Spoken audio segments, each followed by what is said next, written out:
Welcome to Inspiration and Transformation from the Banks of the Ganga with Sadhvi Bhagawati Saraswati, an American sannyasi living at the Parmarth Niketan Ashram in Rishikesh, India. Sadhvi is president of the Divine Shakti Foundation, a charitable organization bringing education, vocational training, upliftment, and empowerment programs to women and children. Sadhvi is also Secretary General of the Global Interfaith Wash Alliance and Director of the world-famous International Yoga Festival. Join the musings of an American sannyasi as Sadhvi shares the wisdom and teachings of her guru, His Holiness Pujya Swami Chidanand Saraswatiji. Welcome, everyone, to Inspiration and Transformation from the holy banks of the sacred Ganga River in the land of Rishikesh, India. I was able to remove the negative influences from my life, including my alcohol addiction, my depression, and my anxiety after years of fighting against it. Now I'm feeling in some way free and happy, but also lost and empty. I'm not any longer sure what to do with my life. How can I find my purpose and direction? So this is a really interesting and very common situation. We have something in our lives, and for this person it was depression and drugs and alcohol, and for all of us it may be something different. But we have something in our lives that we know we need to be free of. Maybe some pain, some grudge that we're holding on to that's identifying us. Something that's happened in our lives that we just won't let go. Maybe it is some addiction. Drugs, alcohol, food, gambling, sex, Facebook, whatever it may be.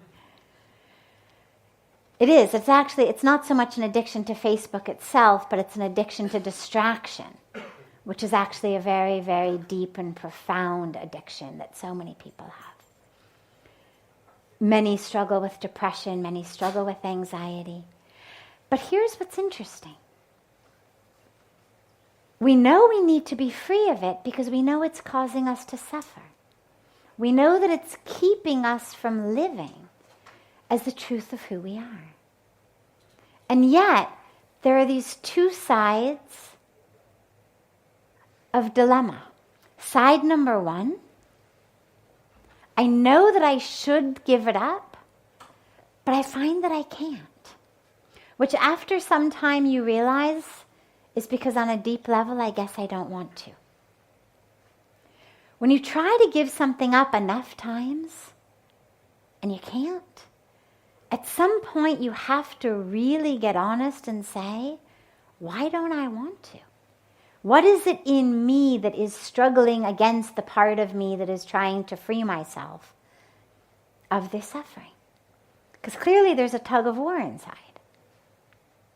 So if I'm trying to free myself of drugs, of alcohol, of depression, of anxiety, of grudges, of pain, of whatever it may be, and I try and I try and I try and nothing seems to work, it's important to realize there's parts of me that are fighting against myself.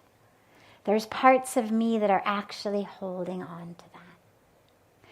And then the other aspect of this tragic irony is what the question raises, which is, by God's grace, I finally get free of them. And now I feel lost. Now I don't know who I am. And a lot of that is because we identify falsely with all of this ignorance. We identify as the victims of what has happened to us. So we identify as the addict, as the alcoholic, or as the child of the alcoholic. We identify as the one who was abused. We identify as the one who abused. We identify as I'm depressed, I'm anxious, I have anger issues. we make all of that who we are.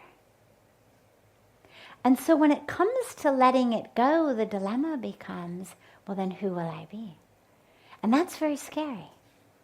And it's what it makes so many people hold on to that, which is not self, because we don't know who is self. So we hold on to the false because at least it's something. And this is where it's so important to actually know who you are.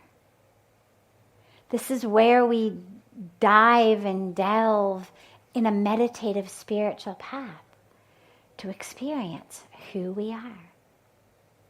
Because you're not the addict. You're not the alcoholic. Doesn't mean that you don't spend your time unskillfully in ways that are not accepting the beautiful invitation the universe has given you to wake up. Okay. Doesn't mean that you're not engaging in behaviors that are working against your awakening. Okay. But it's not who you are. It's just what you're choosing to do, how you're choosing to spend time, the choices you're making at this particular intersection of time and space. It's not who you are. Because there was a you long before you were an addict. There was a you long before you were depressed. There was a you long before any of the drama you're currently telling yourself existed. And there's a you in the moments that we experience freedom, regardless of few and far between they may seem to be. Even for a moment in meditation, a moment in yoga class, a moment in ecstatic chanting, a moment in love, a moment in service, a moment lying down and looking at the stars, whatever it may be.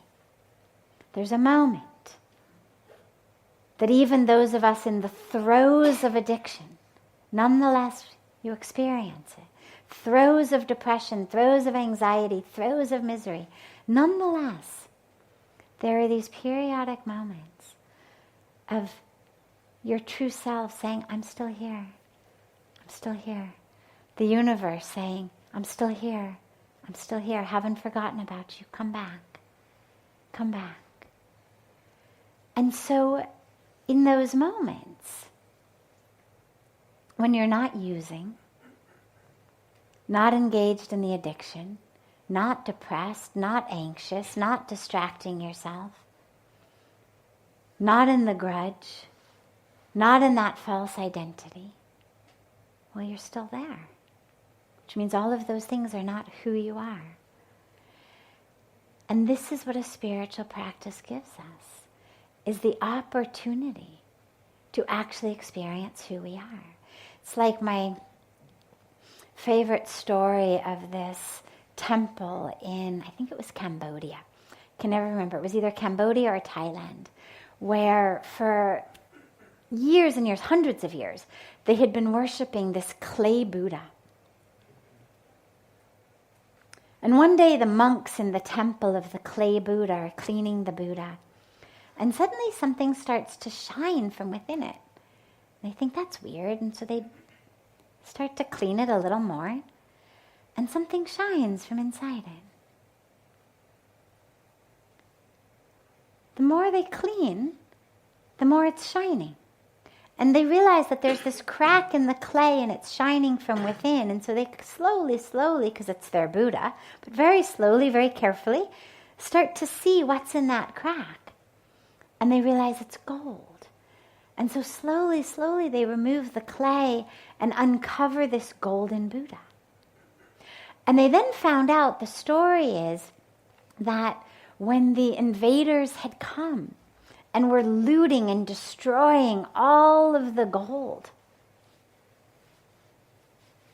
the monks in the temple of the golden Buddha were afraid it was going to be destroyed and melted down, and so they covered it with clay to protect it.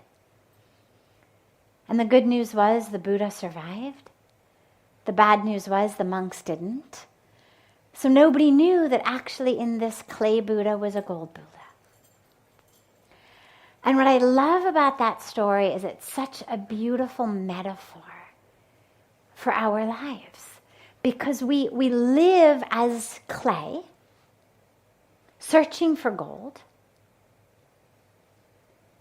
Whether I'm going to get it by the money that I make, I'm going to get it by the fame that I get, I'm going to get it by how physically beautiful I can make my body or my house or my car. Whether by how popular I can be. Or even, sadly, we do it on the spiritual path. I'm going to do it through getting this certificate and that certificate, and I'll do this and I'll do this. And it's wonderful. Get them, by all means. Learn as much as you can learn. But don't think you need it to become gold. It's not about finding that gold from somewhere outside that you're going to just dump on top of the clay, which is already dumped on top of the gold that you are. The path is a path of letting go of the clay. And so when we embark on a spiritual path, we do that. We realize, what's my clay? Because our question then, of course, becomes, rather than, where do I find gold? Where do I become worthy? Rather than that, it becomes, what's my clay? What is it that's blocking me from living as the truth of who I am? And our path becomes then about letting go of the clay. But as that happens, there's this very interesting sort of no man's land experience where the clay is washed off mostly. So, okay, my addictions, I've gotten free of that. I'm free of the depression. I'm free of these bad habits. I'm free of that. But I haven't yet fully turned my vision inward to see the gold. So I'm still looking out. And I'm used to seeing clay, and now I don't see clay anymore because I've washed it off.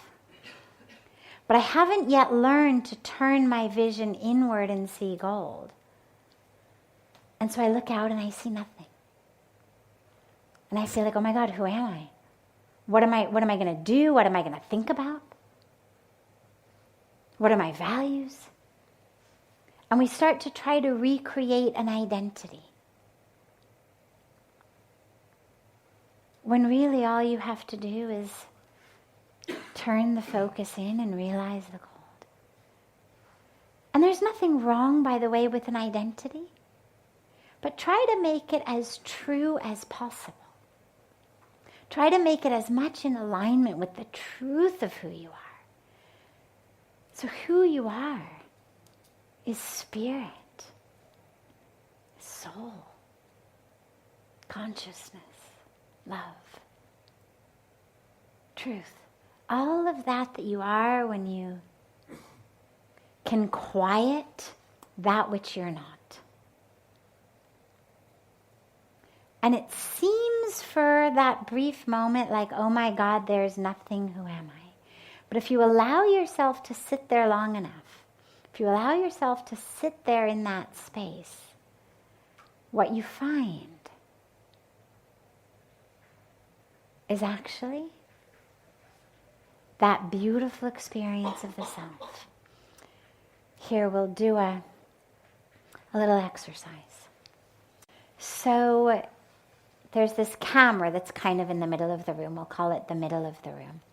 If you are on this side of the camera, raise your hand. Great. You guys are group 1. If you're group 1, raise your hand. Good. On this side of the camera, you're group 2. Raise your hand if you're group 2. Wonderful. Okay. Group 1, your job is, you're going to chant Om. Okay? So on the count of 3, we're going to practice. Only group 1, not group 2. Group 1, count of 3, you're going to chant Om. 1, 2, 3, go.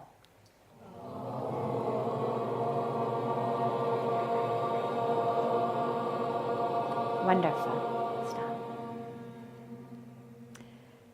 Group 2. You are going to make as much noise as you possibly can. Now, I know we're in Satsang. I know it's supposed to be a very quiet, peaceful time, but I really mean what I say. I don't mean noise like, not that. Really, as much noise as you can, as much ruckus as you possibly can, but stay in one place. Use your mouths, use your hands, as much ruckus as you possibly can on the count of 3 until I raise my hand. When I do, you'll stop. 1, 2, 3, go.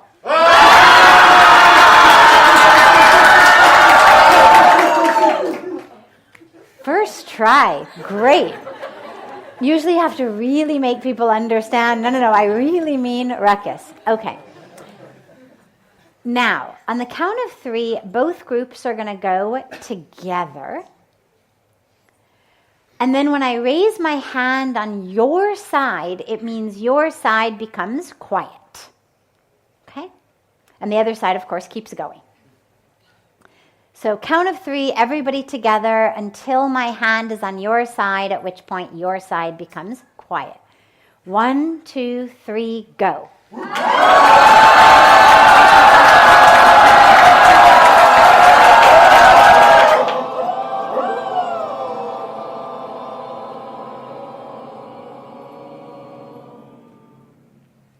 Great. Now, Om chanters.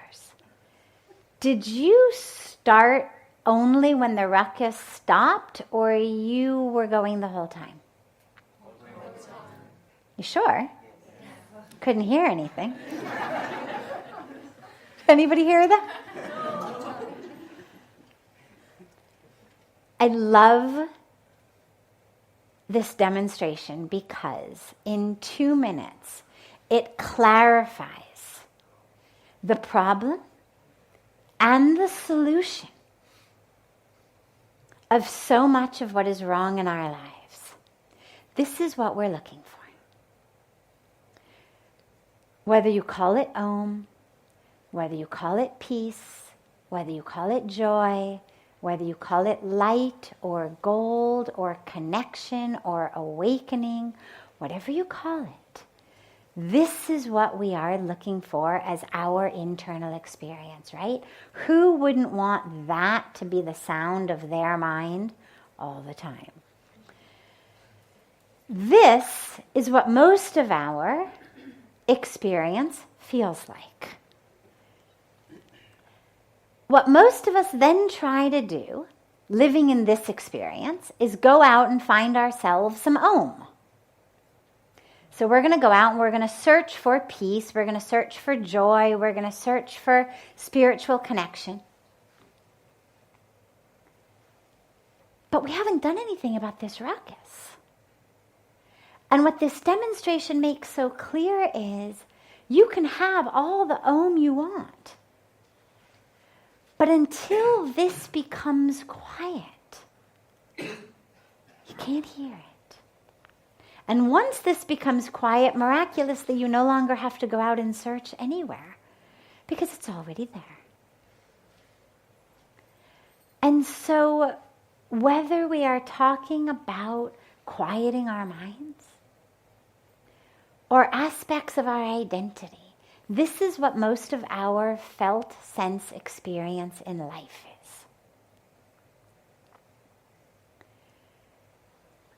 When we slowly quiet it, free from the screaming of the addiction, free from the screaming of the depression, free from the screaming of the anxiety, free from the screaming of the grudge, the pain, whatever it is, we're freeing ourselves of it.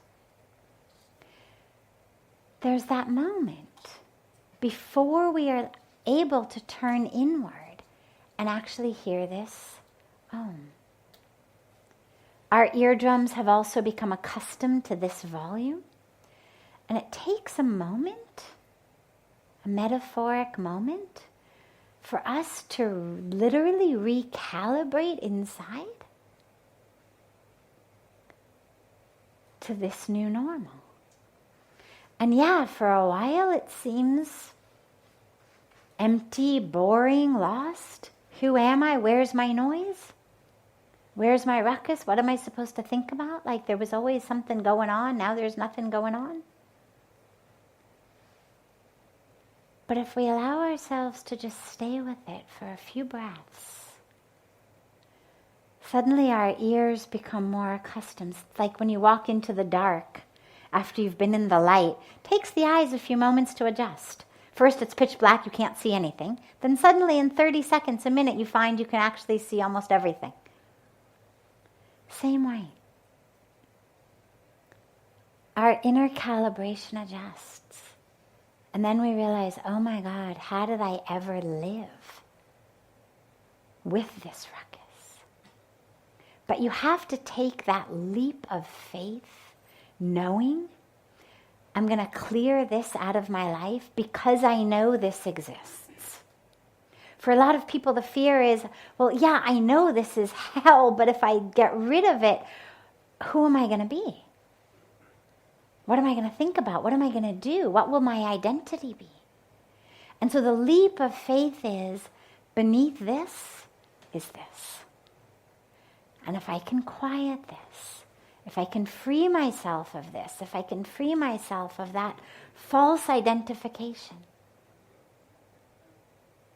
I'll actually experience the truth of who I am.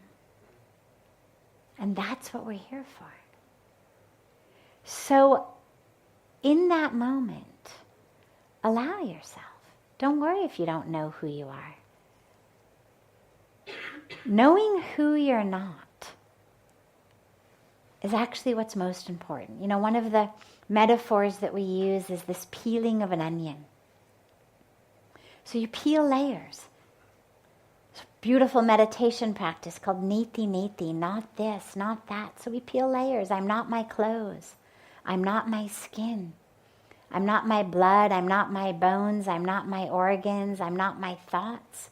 I'm not my emotions. I'm not my history. I'm not my identity. I'm not my ego. We peel these layers back one by one of what I'm not.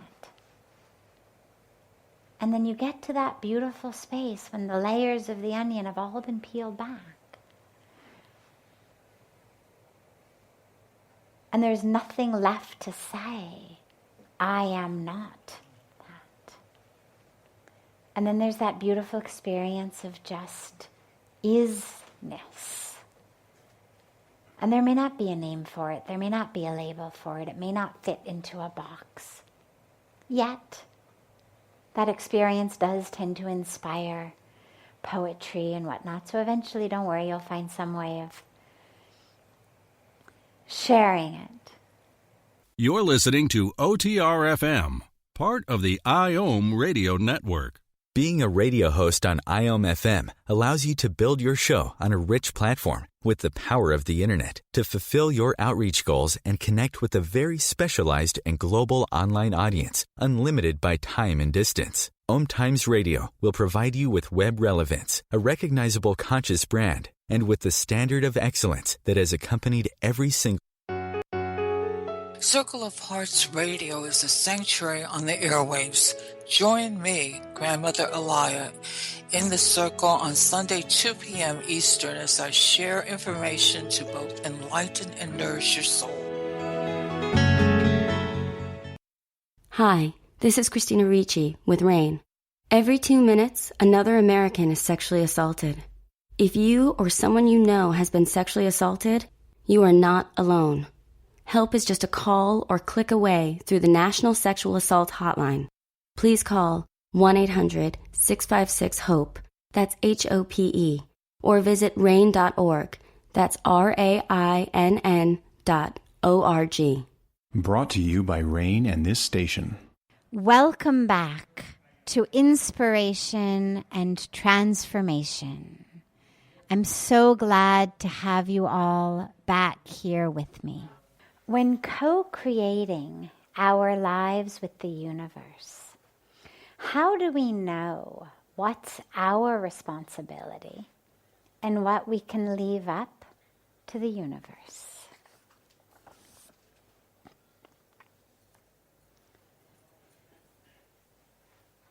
if it's something you can control, assume that it's something you're supposed to control. The universe is very smart. All of the aspects of nature only do their part. So the rivers give us water, the fruit trees give us fruit, the sun gives us light and warmth, the rain gives us water. Right? All of the different aspects of nature give us what they have, what they can do. The river can't give you apples. The rain can't give you carrots or cucumbers. Cucumber plant can't give you water. Everything has its scope, its jurisdiction, you could call it. That over which it has control, it can do. And it's supposed to do it fully. Similarly with us, when we talk about co-creating our lives with the universe, the co in co-creation, the fact that it's not all up to me, is rooted in the fact that there's a lot that we don't have control over. And so, for example, you don't have any control over your past karma.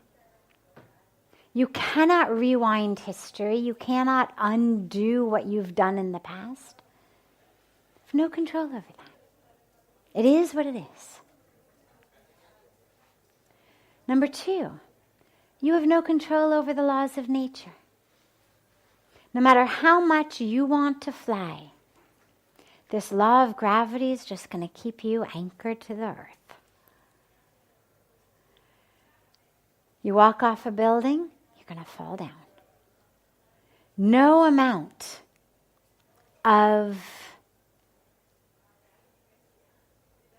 visualizing wings or meditation on wings is going to make you walk off a building and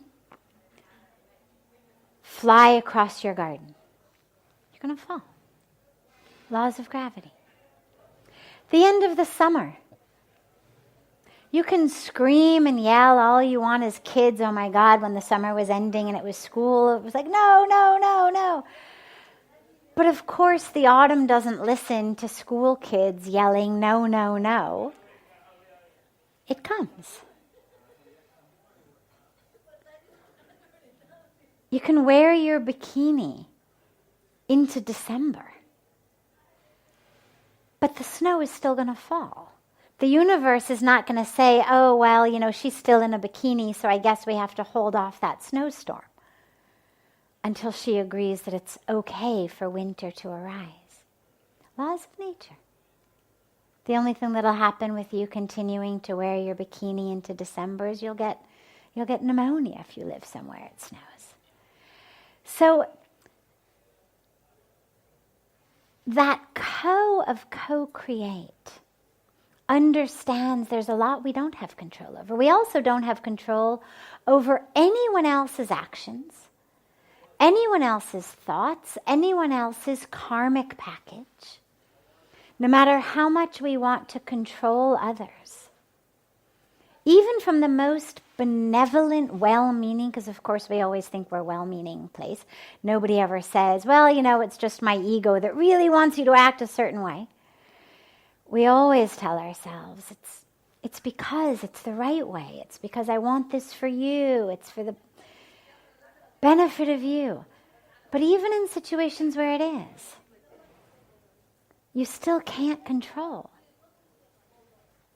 anyone else's thoughts, anyone else's karmic package. So there's a lot in the universe we have no control over. But that doesn't mean we're victims. When we talk about co-creating, it means whatever I have, my skills, my abilities, my mind, my sadhana, that which I can use, I am supposed to use it.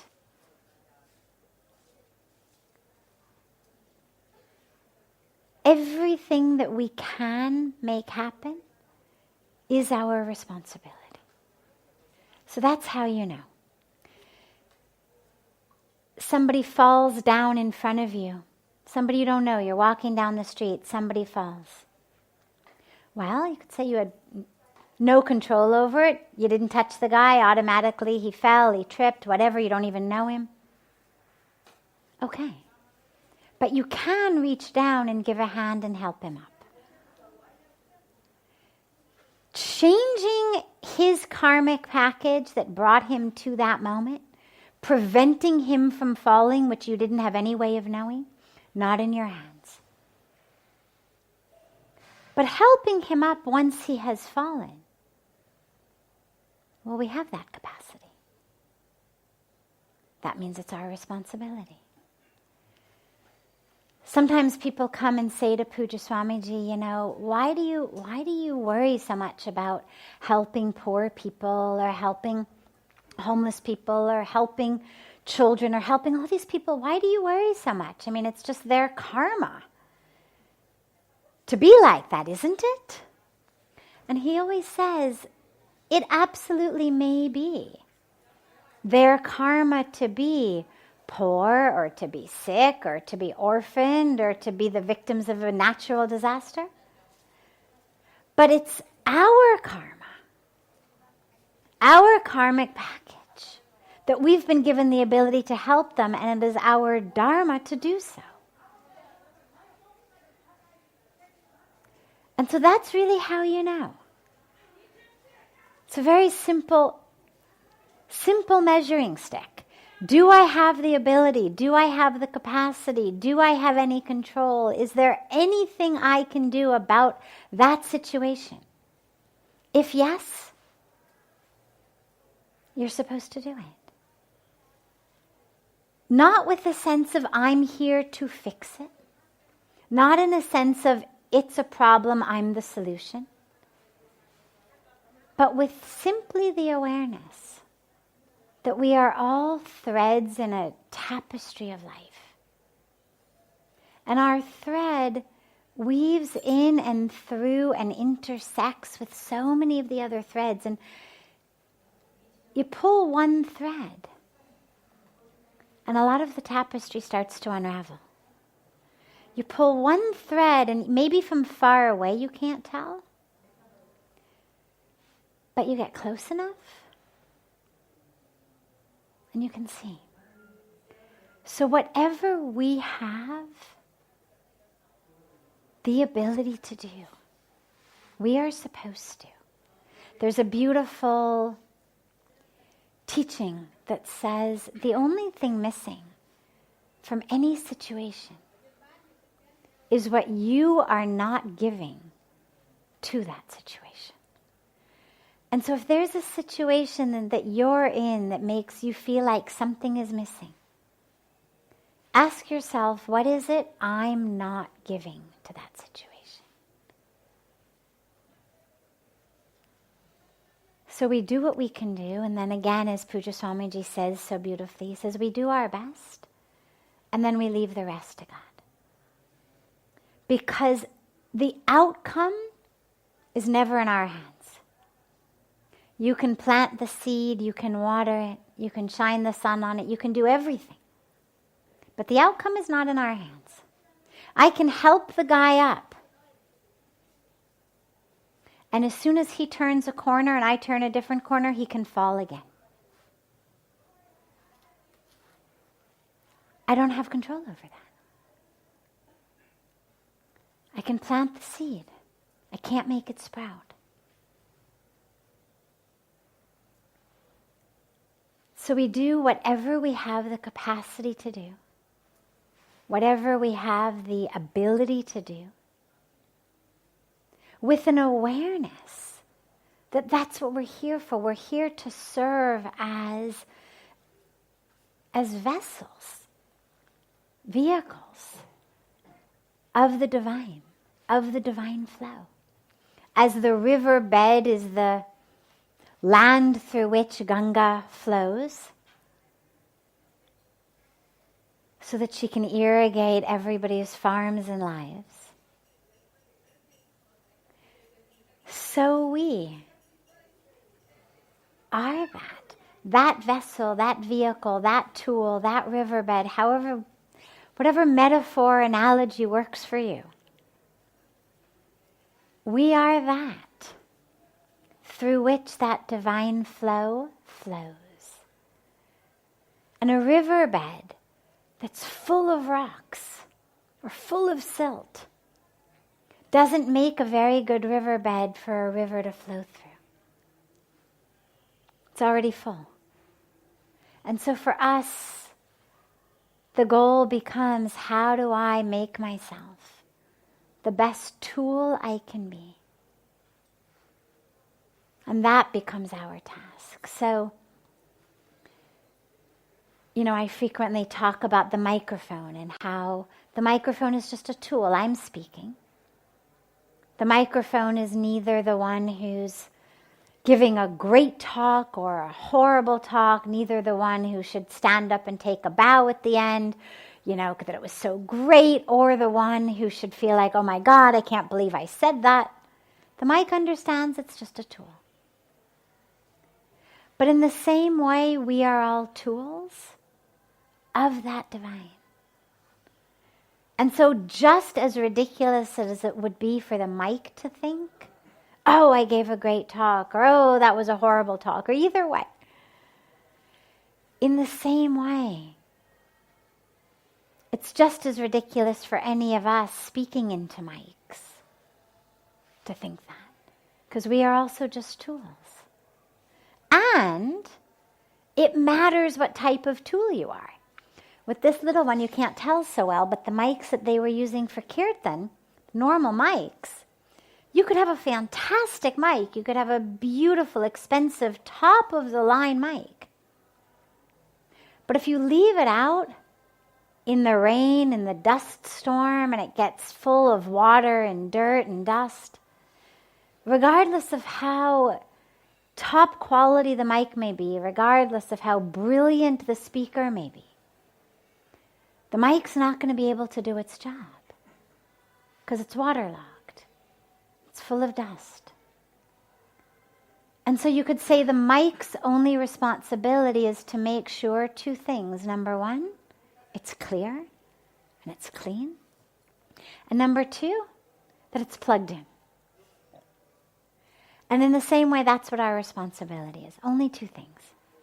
Make sure that we are clear and clean, vessels for that will to flow, that it's not about, but this is what I want, but that's what I want, but this is what I...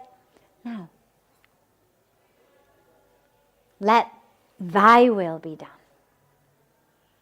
Let me be, as St. Francis of Assisi said so beautifully, let me be an instrument of thy mercy. An instrument.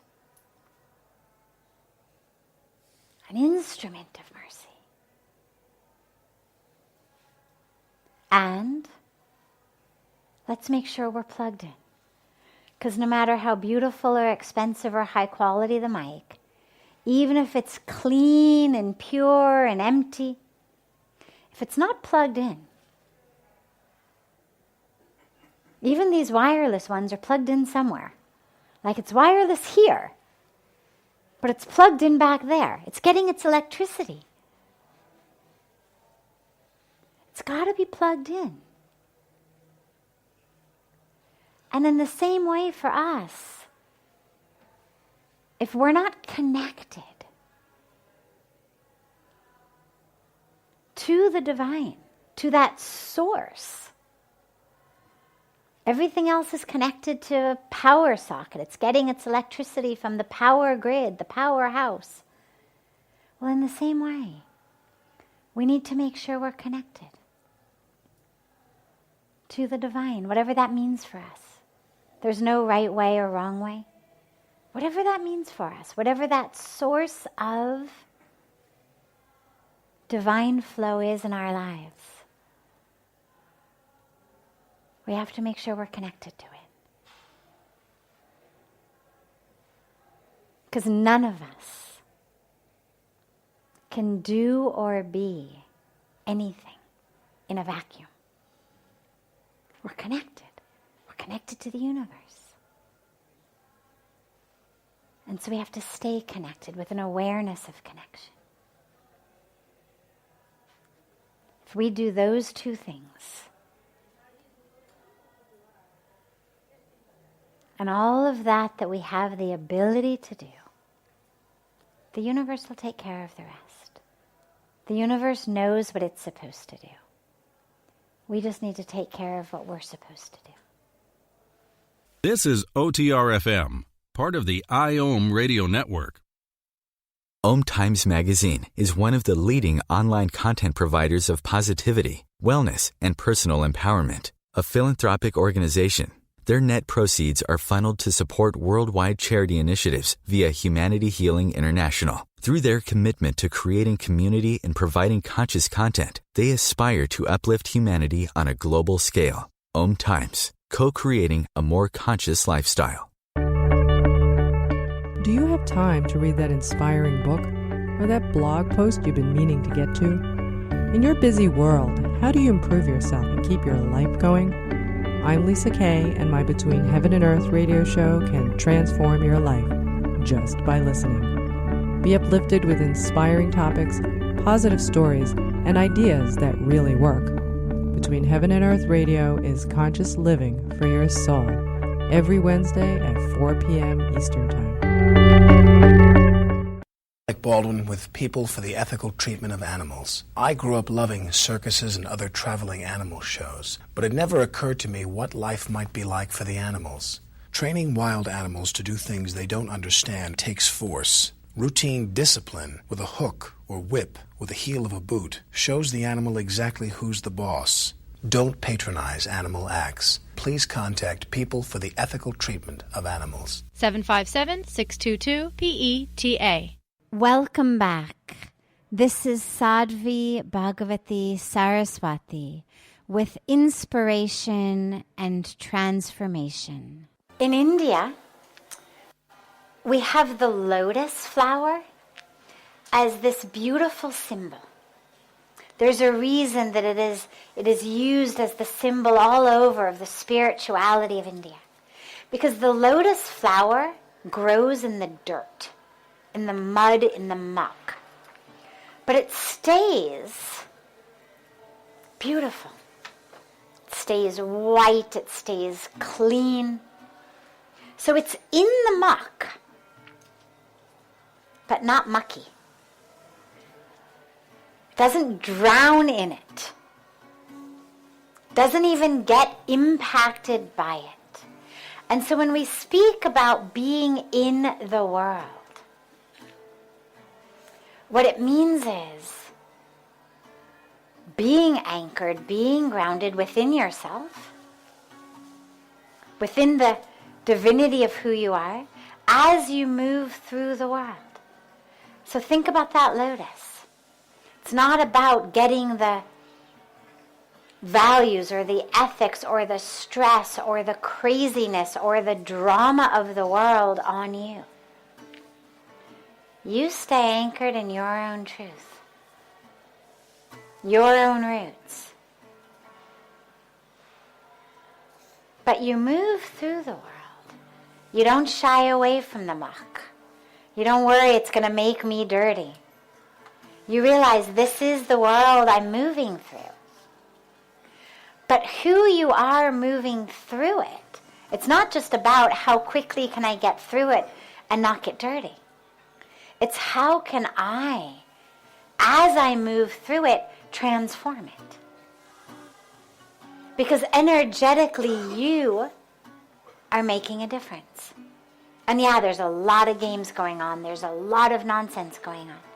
But realize that all of those games and all of that nonsense is the collective us agreeing to be part of a system of that. Our political leaders did not land on Earth in UFOs.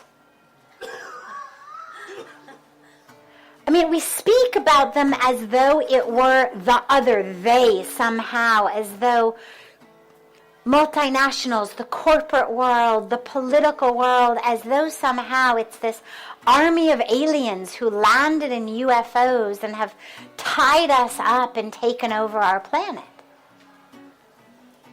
They're us. They're homegrown.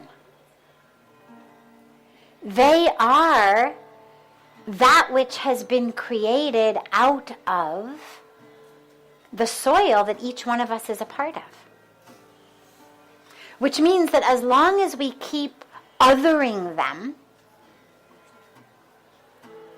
we lose our power to change anything. Because then it is the UFO dilemma. We've been taken over. They're aliens. I can't speak to them. I don't know their language. I have no idea what they eat. I can't access their planet. And you just hope they'll go away soon. But that's not our situation. We are creating them.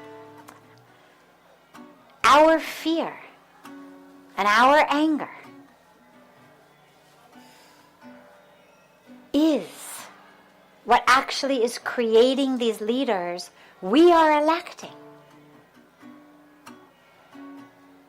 And it doesn't matter how you personally voted, because we are part of this collective society. And the answer is not a different political candidate. The answer is a change in how we feel. They are able, they the politicians as well as they the marketers, they the corporates, they are able to sell us everything ranging from themselves as a candidate to a product that we don't need to buy but they want to sell us, to an idea that somehow my feelings are wrong. And luckily there's a bottle of pills I can take to make them go away. All of this is being sold to us, but we are buying it because of the anger and the fear and the separation that we are living in. And so whether it's a bottle of pills for your feelings, whether it's a product, whether it's a way of life, whether it's a politician, we are buying into a system that we are creating.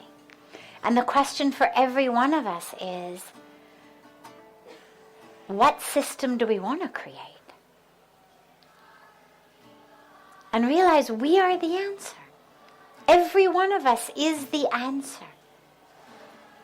And what's beautiful that you've experienced here is how large this population is of people who are ready to stand up and be part of the solution. That energy, when cohesive, is absolutely enough to transform every system we're living in. But we have to be cohesive.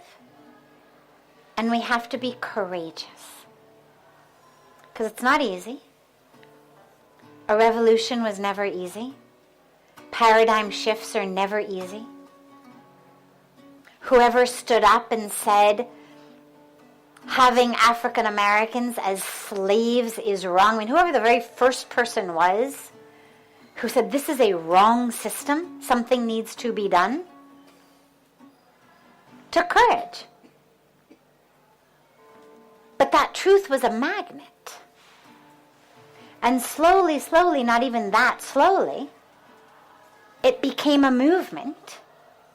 And then it became a reality to the point where today, our entire way of thinking is so different that nobody could even imagine. Imagine taking another human being of any color and thinking that it was okay to make them a slave. But somebody, a group of people, a couple hundred years ago, had to say, wait, status quo, not okay. Not going to be part of that.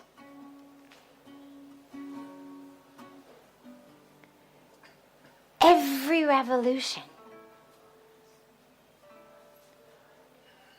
has taken that courage.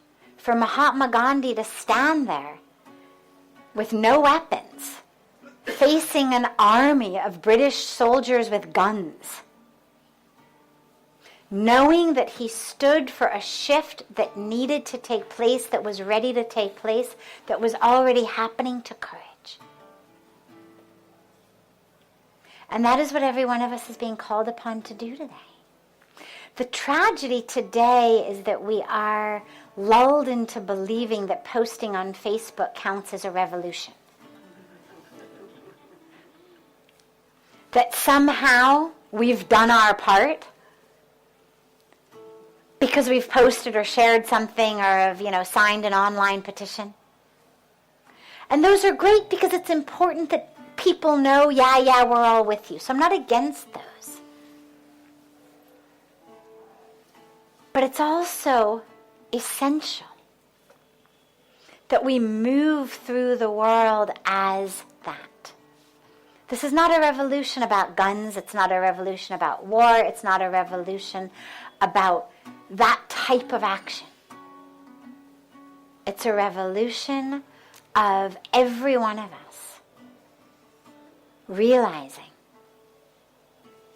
I've been numbed and made stupid and enslaved and cut off from myself, from truth, from love, from the creation long enough. I've bought your story of where my happiness is going to come from long enough. I've bought your story of how I'm somehow separate from the trees that are being cut down and the rivers that are being polluted and the children who are dying of starvation long enough. No more. Because I feel it in my heart. I know it isn't true. I know the car doesn't bring me happiness. I know the alcohol and the drugs are not the answer to that which is aching in my heart. I know I'm not separate from the tree being cut down. I know I'm not separate from the children who are starving. I know that loving and serving from love and being an instrument of service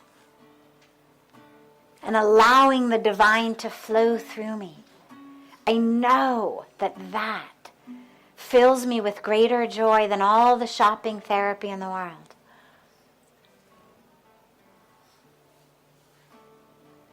And because we know that, we live it. And as you go back, keep checking in with your truth. And keep connecting with those who know that truth.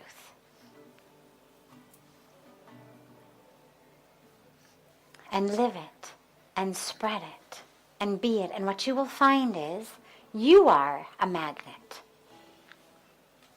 Because the truth is a magnet.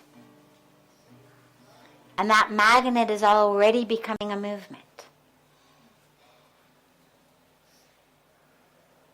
But each of us has to stay anchored. Because the waves are strong and they're going to try to blow you around. But realize that you've got a very strong anchor. Hold on to it. This brings to a close this hour of inspiration and transformation. Thank you so much for joining me. I'm so glad to be together with you all each week, and I look forward to being together again next Thursday, same time, on OMTimes Radio.